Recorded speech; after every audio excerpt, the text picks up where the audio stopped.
பாண்டியன் குடும்பத்துல கதிர தவிர மத்த எல்லாருமே கொஞ்சம் கூட மனச்சாட்சியே இல்லாம நடந்துக்கிறாங்க அப்படின்னு சொல்லிட்டு நினைக்கிறவங்க இந்த வீடியோக்கு லைக் போட்டு தெரிவிங்க அன்பு உறவுகளே. செந்திலுக்கெல்லாம் பேசுறதுக்கே கொஞ்சம் கூட தகுதியே இல்லை. ஏன்னா அந்தளவுக்கு ஒரு கேடுகட்ட ஜென்மம். இவர் போயிட்டு தன்னுடைய அப்பாவுக்காக பழனிக்கிட்ட நியாயம் கேட்குறாராம். பயங்கரமாக சண்டை போகிறாரு. ரொம்பவே தரக்குறைவாக நம்ம பழனியை பேசுகிறாரு. பழனியும் எவ்வளோ தூரம் பொறுமையாக இருப்பாங்க. ஏன்னா அவரால் இதை தாங்கிக்கவே முடியலை. இத்தனை வருஷமாக பாண்டியன் வீட்டில் இருந்திருக்கிறாரு. இத்தனைக்கும் சம்பளம் இல்லாமல் ஒரு வேலைக்கார மாதிரி தான் இருந்திருக்கிறாரு. யாருமே நம்மளை புரிஞ்சுக்கலையே, ஏன் நம்ம சொல்ல வர விஷயத்தை கூட காது கொடுத்து கேட்க மாட்றாங்களே அப்படின்னு சொல்லிட்டு நம்ம பழனிக்கு ரொம்பவே வருத்தம். செந்தில் ரொம்பவே கேவலமாக பேசிடுறாரு. உன்னெல்லாம் தாய் மாமான்னு நினச்சி நாங்கள் எவ்வளோ மரியாதை வச்சுருந்தோம். இத்தனை வருஷமாக உன்னை வீட்டில் வச்சு நல்லா தானே பார்த்துக்கிட்டோம். உனக்கு கொஞ்சம் கூட நன்றியே இல்லையா அப்படின்னு சொல்லிட்டு வாய்க்கு வந்த மாதிரி ரொம்பவே தரக்குறைவாக நம்ம பழனியை பேசிடுறாங்க. பழனியுமே அப்போ கூட அமைதியாக இருக்கிறாங்க. இங்கே சக்திவேல் இருந்துக்கிட்டு பார்த்தீங்கன்னா, எங்கே என்ன பேசிகிட்டு இருக்கிற, உங்கள் அப்பனை விட என் தம்பி எதுவுமே பண்ணலை. என்ன உங்கள் அப்பன் பண்ணதெல்லாம் என்ன உங்களுக்கு தெரியாதா? எங்கள் கடையிலே வேலை பார்த்து எங்கள் முதுகுலேயே குத்துனவன் தானே.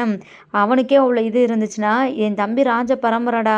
அவன் இப்படிலாம் பண்ணுறதுல எந்த ஒரு இதுவும் இல்லை. ஆச்சரியப்படுறதுக்கெலாம் எதுவும் இல்லை. ஒழுங்கு மரியாதை இங்கேருந்து போயிரு, எந்த ஒரு பிரச்சனையும் பண்ணாமல் அப்படின்னு சொல்கிறாங்க. ரொம்பவே பெரிய பிரச்சனையாயிடுது. அப்போ பார்த்தீங்கன்னா நம்ம சுகன்யாவுமே கத்த ஆரம்பிச்சிட்டாங்க. எதுக்காக இங்கெல்லாம் சண்டை போட்டு இருக்கிறீங்க? இவர் நல்லா வரக்கூடாது அப்படின்னு நினச்சி தானே இப்படிலாம் பண்ணிக்கிட்டு இருக்கிறீங்க. அதான் எங்களை வேணாம் அப்படின்னு சொல்லிட்டு வீட்டை விட்டு துரத்தி விட்டுட்டீங்களா, அப்புறம் எதுக்காக இங்கே நீங்கள் இப்படிலாம் பேசுகிறீங்க அப்படின்னு சொல்கிறாங்க. உடனே நம்ம சரவணன் ஃபீல் ஆகிறாரு. என்ன நீங்கள் பேசுகிறது கொஞ்சமாக சரியா? இவர் பண்ணது என்ன தப்பு தானே, கொஞ்சம் நீங்களும் யோசிச்சு பேசுங்க அப்படின்னு சொல்கிறாங்க. எதுக்காக தப்பு? அவர் என்ன அப்படி தப்பு பண்ணிட்டாரு? கடைசி முடிய உங்கள் அப்பா கிட்ட அவர் கை கட்டி வேலை பார்க்கணும், ஒரு வேலைக்காரனா மட்டும்தான் இருக்கணும் அப்படின்னு நினைக்கிறீங்களா அப்படின்னு சொல்லிட்டு இங்கே சுகன்யாவுமே பார்த்தீங்கன்னா பேசிடுறாங்க. அடுத்து பார்த்தீங்கன்னா நம்ம பழனியுமே பார்த்தீங்கன்னா ரொம்பவே கொதிச்சு போய் பேச ஆரம்பிச்சிடறாரு.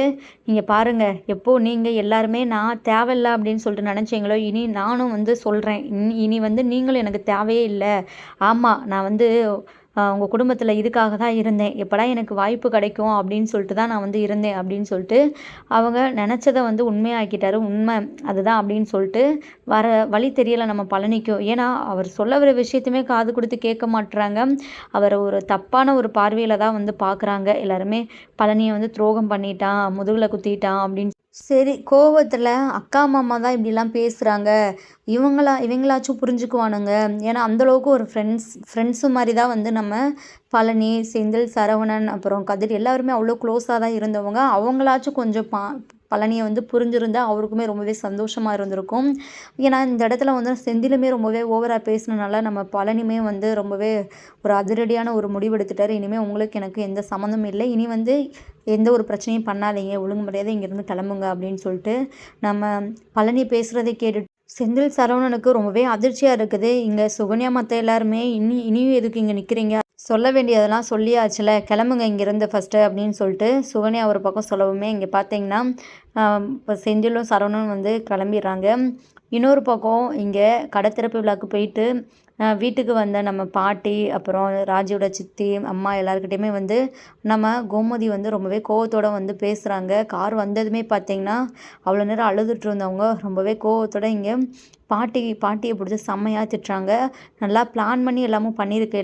நீ எல்லாம் ஒரு அம்மாவா? உனக்கு இப்படிலாம் பண்ண அசிங்கமாக இல்லை? உன் மகனுங்களோட கூட்டு சேர்ந்து இப்படி ஒரு துரோகத்தை நீயும் எனக்கு பண்ணிட்டேல. எல்லா பேருமே என்னை பழி வாங்கணும் அப்படின்னு சொல்லிட்டு தான் இவ்வளோ நாளாக இருந்திருக்கிறீங்க அப்படின்னு சொல்லிட்டு கோமதி சொல்லவுமே இங்கே பாட்டிக்கு ரொம்பவே கஷ்டமாயிடுது. கோமதி என்னம்மா பேசுகிற நொன்னமாக பேசுகிற, என்ன நடிக்கிறியா? போதும், உன்னோட சவகாசமே எனக்கு போதும். எப்படி இந்த மாதிரிலாம் இருக்கிறீங்க? நல்லா தானே பாசம் இருக்கிற மாதிரி பேசுனீங்க. ஆனால் மகனுங்க கூட சேர்ந்துக்கிட்ட நீனும் சேர்ந்து இப்படிலாம் பண்ணிட்ட அப்படின்னு சொல்கிறாங்க. இங்கே நம்ம ராஜியோட அம்மா சித்தி இருந்துக்கிட்டு ஏன் இப்படி பேசிகிட்டு இருக்கிற கோமதி, அப்படி என்ன நடந்துச்சு? இந்த விஷயம் எங்களுக்கே தெரியாது. எங்களுக்கே கடை திறக்கிறது காலையில் தான் இந்த இடத்துல கடை அப்படின்னு சொல்லிட்டு தெரியும். நீயா தப்பாக நினச்சிக்கிட்டு எதுவும் பேசாத அப்படின்னு சொல்கிறாங்க. ஆமாம், சும்மா நடிக்காதீங்க, அதெல்லாம் தெரியும். எல்லாம் நீங்கள் குடும்பமாக சேர்ந்து தான் இந்த மாதிரிலாம் பண்ணியிருக்கிறீங்க, எங்களை அசிங்கப்படுத்தணும் அப்படின்னு சொல்லிட்டு. நல்லா நான் ஒரு பெரிய துரோகத்தை பண்ணிட்டேங்க, கொஞ்சம் கூட நினச்சே பார்க்கல. எங்கள் அன்னைங்க தான் அப்படின்னு நினச்சேன், ஆனால் நீங்கள் எல்லாருமே இப்படி தான் அப்படின்னு சொல்கிறாங்க. இங்கே பாட்டியை தான் ரொம்பவே வந்து மனசு கஷ்டப்படுத்துகிற மாதிரியே வந்து கோமதி ரொம்பவே வார்த்தையை விட்டாங்க. நம்ம பாட்டி அழ ஆரம்பிச்சுறாங்க. இதை வந்து நம்ம ராஜியோட அம்மாவும் சித்தியும் வந்து ஏன் கோமதி இப்படிலாம் பேசாத, என்னதான் இருந்தாலும் வயசில் பெரியவங்கள அப்படிலாம் பேசக்கூடாது அப்படின்னு வந்து சொல்கிறாங்க. ராஜுவோட அம்மா இருந்துக்கிட்டு கோமதியை பிடிச்சி செம்மையாக திட்டுறாங்க. நீ மட்டும் அப்போது அப்படி ஒரு விஷயத்த பண்ணாமல் இருந்தால் இப்போ இவ்வளோ பிரச்சனைலாம் நடந்திருக்காதுல்ல. நீ எல்லாமும் பண்ணிட்டு இப்போது உங்கள் அன்னைங்க மேலே குத்தம் சொன்னால் எப்படி? நீ பண்ணது தான் தப்பு. நீ தான் அப்போ சரியாக இருந்திருந்தா எல்லாமும் சரியாக இருந்திருக்கும் அப்படின்னு வந்து சொல்கிறாங்க. உடனே இங்கே மீனா வந்து தன்னுடைய அத்தைக்காக சப்போர்ட் பண்ணிட்டு வந்துட்டாங்க. இப்போ எதுக்காக முன்னே நடந்த கதையெல்லாம் வச்சு பேசிகிட்டு இருக்கிறீங்க? இப்போ நடக்கிறத தானே நம்ம பேசிகிட்டு இருக்கிறோம் அப்படின்னு சொல்லிட்டு மீனாவும் பார்த்திங்கன்னா ரொம்பவே கோவத்தோடு பேசவும், நீ என்னம்மா பெரியவங்க தானே பேசிகிட்டு இருக்கிறோம், பெரியவங்க கிட்ட எப்படி பேசணும்னு தெரியாதா? இப்படி தான் அவங்க வீட்டில் சொல்லி கொடுத்து வளர்த்தாங்களா அப்படின்னு சொல்லிட்டு ராஜியோட சித்தி கேட்க இங்கே மீனா எகிரி விட்டுறாங்க. ஆமாம், நீங்கள் ரொம்ப நல்ல பிள்ளைய தானே பெற்று வச்சுருக்கிறீங்க, ரொம்ப நல்லதை சொல்லி வளர்த்து வச்சுருக்கிறீங்க. அதான் உங்கள் பையன் பண்ண லட்சணம்லாம் வந்து தெரிஞ்சதில்ல. அதெல்லாம் கொஞ்சம் யோசித்து பேசுங்க. எங்கள் வீட்டில் நல்லா தான் என்னை வந்து சொல்லி கொடுத்து வளர்த்துருக்குறாங்க. நீங்கள் தான் இப்படிலாம் தேவையில்லாமல் வந்து பேசிகிட்டு இருக்கிறீங்க. அது மட்டும் இல்லாமல் நீங்கள் வந்து ரொம்ப நல்லவங்களா இருந்தால் இப்படி உங்கள் வீட்டில் வந்து சொல்லியிருந்துருக்கணும், இந்த மாதிரிலாம் பண்ணக்கூடாது அப்படின்னு சொல்லிட்டு அதை விட்டுட்டு அவங்களுக்கு நீங்களும் வந்து ரொம்பவே இதாக தானே இருக்கிறீங்க, துணையாக நின்று தானே எல்லாமும் பண்ணியிருக்கிறீங்க அப்படின்னு சொல்லிட்டு வந்து சொல்கிறாங்க. இங்கே பார்த்தீங்கன்னா அதுக்கப்புறம் என்ன பேசுகிறதுனே தெரியல. எதிர்த்த வீட்டு ஃபேமிலிக்கு என்ன தான் வந்து பேசினாலுமே இவங்க வந்து தப்பாகவே நினச்சிக்கிறாங்க அப்படின்னு சொல்லிட்டு அமைதியாகவே நிற்கிறாங்க. இங்கே நம்ம கோமதி இருந்துக்கிட்டு அவங்களுடைய அம்மா கிட்ட, இங்கே பாரு, இனி எக்காரணம் கொண்டும் உங்கள் வீட்டு சவகாசமே வந்து எனக்கு வேணாம், இனிமேல் வந்து வாழ்க்கையில் உங்களோட நான் சேரணும் அப்படின்னு சொல்லிட்டு நினைக்கவே மாட்டேன், ஏன் உங்க கூட நான் பேசக்கூட மாட்டேன், உன் முகத்துலேயும் முழிக்க மாட்டேன் அப்படின்னு சொல்லிட்டு நம்ம கோமதி அழுதுகிட்டே வந்து போயிடுறாங்க. எங்கள் பாட்டி பார்த்திங்கன்னா ரொம்பவே மனசுடைஞ்சு போயிடுறாங்க. இங்கே ராஜியோட அம்மா இருந்துக்கிட்டு பாட்டிக்கிட்ட, அத்தை நீங்கள் இதுக்கெல்லாம் ஃபீல் பண்ணாதீங்க, அவள் ஏதோ லூசுத்தனமாக வந்து பேசிட்டு போகிறா, விஷயம் தெரியாமல், உங்கள் மேலே என்ன தப்பு இருக்குது, விடுங்க, நீங்கள் இதுக்கெல்லாம் ஃபீல் பண்ணாதீங்க அப்படின்னு சொல்லிட்டு பாட்டியை வந்து வீட்டுக்குள்ளே அழைச்சிட்டு வராங்க. இன்னொரு பக்கம் இங்கே செந்தில் இருந்துக்கிட்டு வீட்டில் வந்துட்டு நடந்த எல்லாத்தையுமே சொல்கிறாங்க.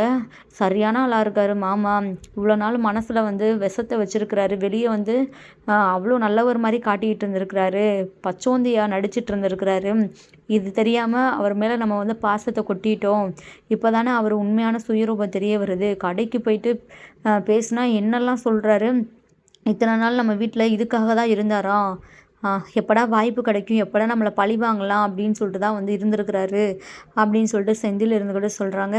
இதை கேட்டு நம்ம கோமதி இருந்துக்கிட்டு, அவெல்லாம் நல்லாவே இருக்க மாட்டான், அவன் கண்டிப்பாக நாசமாக தான் போவான் அப்படின்னு சொல்லிட்டு கோவத்தில் பார்த்தீங்கன்னா அந்த மாதிரிலாம் வந்து சாபெல்லாம் கொடுத்துட்ருக்குறாங்க. இங்கே ராஜி இருந்துக்கிட்டு, அத்தை ஏன்த்த இப்படிலாம் பேசிகிட்டு இருக்கிறீங்க, என்னதான் இருந்தாலும் இப்படிலாம் நீங்கள் வந்து சபிக்காதீங்க, 1000 தான் இருந்தாலும் அவர் உங்களோட தம்பி தானே அப்படின்னு வந்து சொல்கிறாங்க. ராஜியை பிடிச்சுமே கோமதி வந்து திட்ட ஆரம்பிச்சுறாங்க. என்ன உனக்கு என்ன சித்தப்பா பாசம் இன்னும் இருக்குதா? அப்படி உனக்கு சித்தப்பா பாசம் இருந்துச்சுன்னா இப்போவே இங்கேருந்து கிளம்பிடு. ஏன்னா இனி வந்து சித்தப்பா மாமான்னு சொல்லிட்டு இந்த வீட்டில் யாருமே அவனுக்கு வந்து உறவு முறை கொண்டாடிட்டு என்கிட்ட வந்து பேசக்கூடாது அப்படின்னு வந்து சொல்கிறாங்க. கோமதிக்கிட்ட யாருமே வந்து எதுவுமே பேச முடியல. அந்தளவுக்கு பார்த்தீங்கன்னா பயங்கர கோவத்தில் இருக்கிறாங்க. மயிலுக்கு வீட்டில் பிரச்சனை நடக்குது அப்படின்னு சொல்லிட்டு கொஞ்சம் கவலை இருந்தாலும் அதை விட பயங்கர சந்தோஷத்தில் தான் இருக்கிறாங்க. ஏன்னா தன்னுடைய விஷயம் வந்து வெளியே தெரியல. கண்டிப்பாக மாமா இவ்வளோ பெரிய பிரச்சனை நடக்கும்போது இந்த விஷயத்தை பற்றி சொல்ல மாட்டார், ஆல்ரெடி எல்லாருமே வீட்டில் ரொம்பவே ஃபீல் பண்ணிகிட்டு இருக்கிறாங்க அப்படின்னு சொல்லிட்டு மயில் வந்து மனசுக்குள்ளே ரொம்பவே சந்தோஷப்பட்டுக்கிறாங்க. அடுத்து பார்த்திங்கன்னா நம்ம பாண்டியன் வந்து வீட்டுக்கு வராங்க. பாண்டியன் வந்து இன்னமும் நடந்த விஷயங்கள்லாம் நினச்சி பார்த்திங்கன்னா பயங்கர கோவத்தில் இருக்கிறாங்க. கோமதி கிட்ட போயிட்டு பாண்டியன் வந்து பேசுகிறாங்க. என்னங்க அவன் எப்படியோ போய் தொலையிட்டுங்க, என்னதான் இருந்தாலும் அவன் நமக்கு எதிர்த்தாப்புல கடை வச்சுருந்தாலும் அவன் என்ன பெரிய ஆள் ஆயிட முடியுமா? நம்மளுக்கு தெரிஞ்சு நம்மளுக்கு பிடிச்ச ஆளுங்களை நம்ம கடைக்கு தானே வரப்போகிறாங்க அப்படின்னு வந்து சொல்கிறாங்க. அது இல்லை விஷயம் கோமதி, கஷ்டமாக இருக்குதுல்ல, இத்தனை வருஷமாக நம்ம கூட இருந்த பையன் எங்கேயோ இந்த உலகத்தில் எங்கெங்கேயோ வந்து இடம் இல்லாமையாக இருக்குது, நம்ம கடைக்கு எதிர்த்தாப்புலையே வச்சா நம்மளுக்கு என்ன மரியாதை சொல்லு, அடுத்தவங்க என்ன பேசுவாங்க அப்படின்னு சொல்லிட்டு பாண்டியன் வந்து ஒரு மாதிரி ஃபீல் பண்ணிகிட்ருக்கிறாரு. சரி விடுங்க, அவன் பண்ண துரோகத்துக்கு அவன் வந்து நல்லாவே வாழ மாட்டான், விடுங்க, இதுக்கப்புறம் இதை யோசிக்காதீங்க அப்படின்னு வந்து சொல்கிறாங்க. எப்படி ஆளாலும் வந்து கேள்வி மேலே கேள்வியாக கேட்டுட்ருக்குறாங்க. என்ன உங்கள் மச்சான் வந்து இத்தனை நாள் உங்கள் கடையில் இருந்தாங்க, இப்போது உங்களுக்கு எதிர்த்தாப்புலேயே ஒரு கடையை போட்டுட்டாங்க, பரவாயில்லையே, இப்படி தான் இருக்கணும் அப்படி இப்படின்னு சொல்லிட்டு ஒரு மாதிரி பேசுகிறாங்க. பேசுகிறவங்க பேசதாங்க செய்வாங்க. நீங்கள் எப்போதுமே இப்படி தானே சொல்லுவீங்க. அப்புறம் ஏன் அதெல்லாம் நினச்சி கவலைப்பட்டுட்டு இருக்கிறீங்க? என்னமோ கோமதி மனசே சரியில்லை அப்படின்னு சொல்லிட்டு நம்ம பாண்டியன் வந்து கிளம்பிறாரு. அடுத்து பார்த்தீங்கன்னா, இங்கே மயில் இருந்துக்கிட்டு ரொம்பவே யோசிச்சுட்டு இருக்கிறாங்க. கரெக்டாக அந்த டைமில் மயிலோட அம்மா வந்து கால் பண்ணுறாங்க. அப்போது மயில் விஷயத்தை எல்லாத்தையுமே அவங்க அம்மா கிட்ட வந்து சொல்கிறாங்க. எப்படியோ இப்போது வீட்டில் இவ்வளோ பெரிய பிரச்சனை நடக்கிறனால என்னோட விஷயம் தெரியாமல் போயிருச்சுமா, நான் தப்பிச்சிட்டேன். இன்னும் கொஞ்ச நாள் கண்டிப்பாக வந்து மாமா இதை பற்றி வந்து வீட்டில் சொல்லவே மாட்டார். ஆனால் வந்து இனி எப்போ இந்த உண்மை தெரிய போகுதோ, தெரிஞ்சால் என்னோட நிலமை என்ன ஆக போதோ தெரியல. சொந்த சொந்தக்காரங்களுக்கே இந்த நிலமைனா அப்போது என்னோட நிலைமைய யோசிச்சு பாரு. என்னை அவ்வளோதான் அத்தை வந்து அடிச்சே வீட்டை விட்டு பற்றி விட்ருவாங்க. என்னை சும்மாவே விட மாட்டாங்க அப்படின்னு சொல்லிட்டு மயில் வந்து ரொம்பவே பதறிட்டு இருக்கிறாங்க. உடனே மயிலோட அம்மா இருந்துட்டு, இங்கே பாரு மயில், நீ சும்மா கண்டதெல்லாம் யோசிச்சுட்டு இருக்காத. கடவுள் உனக்கு வந்து எதனாலும் ஒரு வழி கொடுப்பாரு. நீ வந்து அதை வந்து கொஞ்சம் என்னன்னு பார்த்துக்கோ. என்ன மாப்பிள்ளை அப்படியே கொஞ்சம் மனசு மாறிட்டா நல்லாயிருக்கும். மாப்பிள்ளை மனசு நீ மாற்ற பாரு, எதனாலும் பண்ணு. பொம்பளைனால சாதிக்க முடியாது எதுவுமே இல்லை, எல்லாம் உன் கையில் தான் சரியா அப்படின்னு வந்து ஒரு சில கேவலமான ஐடியாலாம் வந்து கொடுக்குறாங்க. சரிம்மா நீ சொல்கிற மாதிரியே நானும் பண்ணுறேன். ஆனாலும் எனக்கு பயமாக இருக்குது. எங்கே மாமா கிட்ட நான் போயிட்டு பேசினாலே அவர் வந்து என்ன அப்படி தான் வந்து கோவப்படுறாரு, ரொம்பவே திட்டுறாரு அப்படின்னு வந்து சொல்கிறாங்க. அப்படி தாண்டி இருப்பாங்க, நீ தான் வந்து எல்லாத்தையுமே வந்து பொறுத்து போகணும் அப்படின்னு சொல்லிட்டு அவங்க அம்மா சொல்கிறாங்க. அடுத்து பார்த்திங்கன்னா நம்ம சரவணன் வந்து ரூம்க்கு வராங்க. சரவணன் கிட்ட வந்து மயில் பார்த்திங்கன்னா பேசுகிறாங்க. என்னங்க என்ன அப்படின்னு நடக்கிறதெல்லாம் பார்த்தேல, என் மாமாக்கே இந்த நிலமைனா உன் நிலமையை யோசிச்சு பாரு. இப்போது இவ்வளோ பெரிய பிரச்சனை அப்படின்னு சொல்லிட்டு தான் நான் வந்து உன்னோட விஷயத்த இன்னும் யாருக்கிட்டையும் சொல்லாமல் இருக்கிறேன். கூடிய சீக்கிரமே வந்து சொல்லுவேன். அப்போது உன் நிலமை என்ன ஆக போதோ அப்படின்னு சொல்லிட்டு எனக்கு கொஞ்சம் கூட தெரியலை அப்படின்னு வந்து சொல்கிறாங்க. இங்கே மயில் இருந்துக்கிட்டு, எங்க ப்ளீஸ்ங்க எப்போதுமே சொல்லாதீங்க. பாருங்கள் இப்போ நடந்த பிரச்சனைகளே எல்லாருமே ரொம்பவே மனசுடைஞ்சு போய் ரொம்பவே ஃபீல் பண்ணிகிட்ருக்குறாங்க. என்னை பற்றி மட்டும் நீங்கள் சொன்னீங்கன்னா கண்டிப்பாக எல்லாருமே ரொம்பவே வந்து மனசுடைஞ்சு போயிடுவாங்க. ப்ளீஸ்ங்க வேணாம், என்னை மன்னிச்சிருங்க. இனி வந்து நான் எந்த ஒரு பொய்யுமே உங்ககிட்ட சொல்ல மாட்டேன். உங்களுக்கு ஒரு நல்ல மனைவியாக நான் இருப்பேங்க அப்படின்னு வந்து சொல்கிறாங்க. அடைச்சி வாய மூடு, நீ வந்து இனி எனக்கு வந்து காது குத்த முடியாது. உன்னை நம்பி நம்பி ஏமாந்ததெல்லாம் போதும். உன்னை கண்மூடித்தனமாக வந்து ரொம்பவே நம்பிட்டேன். அடுத்தடுத்து நீ எத்தனை பொய் சொல்லியிருக்கிற, கொஞ்சம் கூட அதெல்லாம் யோசிச்சு நான் முட்டாளாக இருந்திருக்கிறேனே அப்படின்னு சொல்லிட்டு ஏமலை தான் கோவம் வருது. இங்கே பாரு, உனக்கு எனக்கு எந்த சம்மந்தமும் இல்லை. ஒரே ரூமில் தான் இருக்கிறோம். உன்னோட விஷயத்த நான் சொல்கிற வரைக்கும் வந்து ஒரு ரூமில் தான் இருக்கிறோம். ஆனால் வந்து என்கிட்ட இந்த மாமா அது இதுன்னு சொல்லிட்டு உறவாடலாம் கூடாது. அப்படி வந்து பேசினேன்னா அவ்வளோதான் தொலைச்சி போடுவேன் அப்படின்னு வந்து சொல்கிறாங்க. என்னங்க என்னதான் இருந்தாலும் நீங்கள் தானே என் புருஷன், நான் தானே உங்கள் பொண்டாட்டி, அது வந்து மாறாதுல அந்த உறவு அப்படின்னு வந்து சொல்கிறாங்க. இங்கே பாரு, என் வாயில் வேறு எதுனாலும் வந்துட போகுது. கொஞ்சம் வாயை மூடிட்டு பேசாமல் போயிட்டு படு அப்படின்னு வந்து சொல்கிறாங்க. தங்கமேல் பார்த்தீங்கன்னா அப்படியே வந்து ரொம்பவே ஃபீல் பண்ணிட்டு போயிட்டு படுத்துடுறாங்க. அடுத்து பார்த்தீங்கன்னா இங்கே நம்ம சக்திவேல் முத்துவேல் இருந்துக்கிட்டு இந்த பிரச்சனையை இப்படியே நம்ம வந்து இன்னும் ஊதி ஊதி பெருசாகிக்கிறணும், அப்படியே விட்டுறக்கூடாது. பழனி வந்து நாளைக்கே போயிட்டு அக்கா அப்படின்னு சொல்லிட்டு பாசத்தில் வந்து சேர்ந்துருவான். அந்த குடும்பத்தை அப்படியே அடியோடு அவன் வந்து வெறுக்கணும் அப்படின்னு சொல்லிட்டு இங்கே பிளான் போடுறாங்க. இந்த மாதிரி குமரவேல்கிட்ட தான் வந்து சொல்கிறாங்க. இங்கே பாருடா, என்ன பண்ணுவியோ தெரியாது. என்ன நைட்டோட நைட்டாக போயிட்டு பழனியோட கடையை வந்து நீ கொளுத்தி விட்டுரு அப்படின்னு வந்து சொல்கிறாங்க. அதை கேட்ட குமரவேல் ரொம்பவே அதிர்ச்சி ஆயிடுறாரு. என்னப்பா என்ன சொல்கிறீங்க? நம்மளே கடையை வந்து திறந்துட்டு இப்போது நம்மளே அதை வந்து எரிச்சா எப்படி நல்லாவா இருக்கும்? தேவையில்லாமல் நம்மளுக்கு தான் அது வந்து செலவு அப்படின்னு வந்து சொல்கிறாங்க. உடனே முத்துவேல் சக்திவேல் இருந்து, நீங்கள் பாரு, சொல்கிறத மட்டும் கரெக்டாக செய். பரவாயில்ல, பணம் போனாலும் பரவாயில்ல. ஆனால் இந்த பாண்டியன் குடும்பத்தோட இனி பழனி எப்போதுமே சேரக்கூடாது. நம்ம கூட சேர்ந்து அந்த குடும்பத்தை அடியோடு வெறுக்கணும். அவங்கள வந்து பழி வாங்கணும் பழனி அப்படின்னு வந்து சொல்கிறாங்க.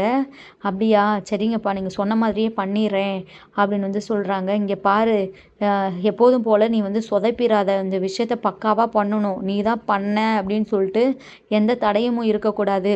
ஏன்னா இப்போ பழனி மேலே அந்த குடும்பத்தில் தான் எல்லாருக்குமே கோபம் இருக்குது. அதனால் அதை வச்சு இதை அப்படியே நம்ம கனெக்ட் பண்ணிடலாம். பாண்டியனை வந்து போலீஸ் பிடிச்சிட்டு போகணும். அதை வந்து நம்ம கண்குளிராக பார்க்கணும் அப்படின்னு வந்து சொல்கிறாங்க.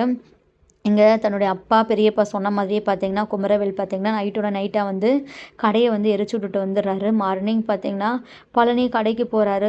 பழனியும் சுகன்யாவும் ரொம்பவே சந்தோஷமாக வந்து பழனி கொஞ்சம் வருத்தமாக தான் இருக்கிறாரு. சுகன்யா வந்து பார்த்திங்கன்னா பயங்கர சந்தோஷத்தில் வந்து கடையை வந்து திறக்கலாம் போகிறாங்க. அப்போ பார்த்தீங்கன்னா கடை எரிஞ்சு கருகி போயிருக்குது. அதை பார்த்த நம்ம சுகன்யா பழனி ரொம்பவே அதிர்ச்சி ஆயிடுறாங்க. சுகன்யா இருந்துக்கிட்டு இங்கே பாருங்கள் என்ன வேலை பார்த்து வச்சுருக்குறாங்க அப்படின்னு சொல்லிட்டு சொல்கிறாங்க. யார் யார் பண்ணா இன்னுமா உங்களுக்கு விஷயம் புரியலை? அதான் நேற்று வந்து சண்டை போட்டு போனாங்களே, அது மட்டும் இல்லாமல் அந்த குடும்பத்தில் தானே எல்லா பேரும் உங்கள் மேலே கோவத்தில் இருக்கிறாங்க, நீங்கள் நல்லாவே இருக்கக்கூடாது அப்படின்னு சொல்லிட்டு அவங்க தான் இப்படி ஒரு கேவலமான வேலையை பார்த்துருப்பாங்க, வேறு யாருமே பண்ணியிருக்க மாட்டாங்க அப்படின்னு வந்து சொல்கிறாங்க. பழனிக்குமே வந்து அப்படி தான் தோண ஆரம்பிச்சிருது. சுகன்யா சொன்னதுமே பழனி ரொம்பவே கோவத்தில் இருக்கிறாங்க. இங்கே தன்னுடைய அண்ணங்க கிட்ட வந்து ஃபோன் போட்டு பேசுகிறாங்க. உடனே இருடா நாங்கள் கிளம்பி வந்துடுறோம் அப்படின்னு சொல்லிட்டு சக்திவேல், குமரவேல், முத்துவேல் எல்லாருமே கிளம்பி வராங்க. அப்படி இன்னுமே அவங்க பார்த்தீங்கன்னா ஆக்ஷன் பண்ணுறாங்க. என்னடா என்ன இப்படி ஆயிடுச்சே, இந்த கடையை வந்து எவ்வளோ கஷ்டப்பட்டு உனக்காக நாங்கள் வச்சு கொடுத்தோம், எவ்வளோ ஒரு வன்மம் இருந்தால் இப்படிலாம் இந்த குடும்பம் பண்ணும், இதெல்லாம் சும்மா விடக்கூடாது, வா போயிட்டு போலீஸில் வந்து நம்ம கம்ப்ளைண்ட் கொடுத்துடலாம், அப்போ தான் சரிப்படும், இல்லைன்னா வந்து இப்படி தான் நாளைக்கு நம்ம வீட்டை கூட அவங்க கொளுத்தி விட்டுருவாங்க அப்படின்னு சொல்லிட்டு 1க்கு 2 பழனியை வந்து ஏற்றி விட்டு இங்கே போலீஸ் ஸ்டேஷனுமே போயிட்டு கம்ப்ளைண்ட் கொடுத்துறாங்க பாண்டியன் குடும்பத்து மேலே, முக்கியமாக பாண்டியன் மேலே. அதனால் வந்து போலீஸ்காரங்க வந்து பாண்டியனை வந்து அரெஸ்ட் பண்ணுறாங்க. இங்கே கோமதி எல்லாருமே பார்த்திங்கன்னா கதறி அழுகுறாங்க. இங்கே பழனி இருந்துக்கிட்டு இங்கே ஸ்ட்ரெயிட்டாகவே வந்து பாண்டியன்கிட்ட வந்து பேசுகிறாங்க. இப்படி ஒரு கேவலமான விஷயத்த பண்ணுவீங்கன்னு சொல்லிட்டு நான் எதிர்பார்க்கல. என்ன தான் என் மேலே கோவம் இருந்தாலும் ஒரு கடையை எரிக்கிற அளவுக்கு அவங்களுக்கு வந்து என் மேலே கோவம் இருக்குது. நினைக்கும் போதே கேவலமாக இருக்குது. இத்தனை வருஷமாக உங்கள் வீட்டில் போய்ட்டு நான் வந்து இருந்திருக்கிறேன் பாருங்கள், முட்டாளாக இருந்திருக்கிறேன் நான் தான், நீங்கள் இல்லை. ஏன்னா நான் எந்த தப்பும் பண்ணலை. இந்த கடை திறக்கிற அன்னைக்கு தான் எனக்கு கடை எங்கே இருக்குன்னு தெரியும்.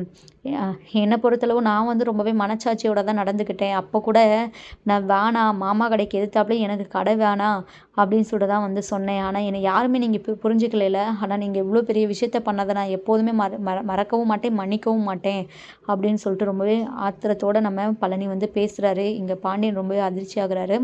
போலீஸ்காரங்க பார்த்தீங்கன்னா இங்கே பாண்டியனை வந்து அரெஸ்ட் பண்ணிட்டு போகிறாங்க. இங்கே கோமதி, ராஜி எல்லாரும் கதறி அழுதுட்டுருக்குறாங்க. எதிர்த்த வீட்டுக்குமே இந்த விஷயம் வந்து தெரிய வருது. அவங்களுமே வந்து பார்த்தீங்கன்னா இங்கே கோமதியை வந்து ஓவராக பேசிகிட்டு இருக்கிறாங்க. ஆனாலும் நீங்கள் இப்படிலாம் பண்ணியிருக்கக்கூடாது, சி நீங்களாம் மனச்சாட்சி இல்லாத மிருகங்க அப்படின்னு சொல்லிட்டு ஒரு மாதிரி பேசுகிறாங்க. பாண்டியனை வந்து அரெஸ்ட் பண்ணிட்டு போனனால இங்கே நம்ம கோமதி ரொம்பவே உடஞ்சி போயிடுறாங்க. விஷயம் தெரிஞ்சு பார்த்தீங்கன்னா இங்கே செந்தில், சரவணன், அப்புறம் கதிர் எல்லாருமே வந்து வீட்டுக்கு ஓடோடி வராங்க. இதுக்கடுத்து என்னெல்லாம் நடக்க போகுது அப்படின்னு சொல்லிட்டு நம்ம வெயிட் பண்ணி பார்க்கலாம். தேங்க்யூ ஃபார் வாட்சிங்.